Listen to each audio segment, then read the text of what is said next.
Un amour de prince par Dely, lu par la voix de Lopez Michael, généré par IA. Première partie. 4 juillet. Je suis reçu au brevet supérieur, avec félicitations. En dépit de la lourde chaleur d'orage, j'étais plus légère en sortant de la préfecture, et c'est d'un pas alerte que j'ai gagné la rue Saint-Louis. Nous habitons là une petite maison étroite, décrépite à l'extérieur, mal agencée intérieurement, qui date du règne de Louis XV et semble n'avoir reçu depuis qu'un minimum de réparations indispensables. Berthe, la servante, m'ouvrit la porte écaillée, devenue d'une indéfinissable nuance. Elle me demanda, sans que d'ailleurs sa voix et son large visage placide témoignassent d'aucun intérêt. Eh bien? Eh bien? Tranquillement comme elle, je répondis. Reçu, Berthe. Elle murmura. Ago, ça va bien.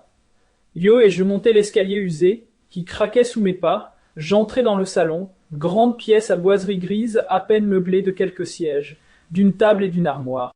Près de la fenêtre ouverte, ma tante tricotait. Elle leva la tête et demanda. Avez-vous réussi, Odile?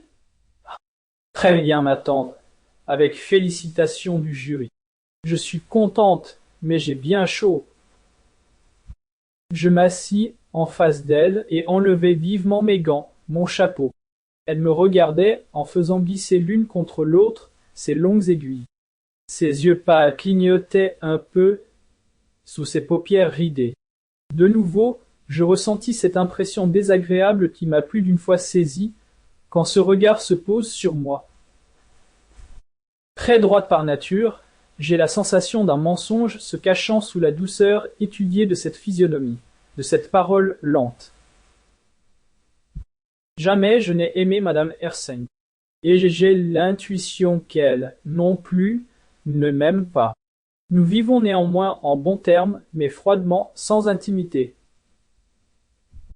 Et si parfois l'impression d'antipathie s'augmente chez moi, j'ai toujours réussi à n'en laisser rien paraître.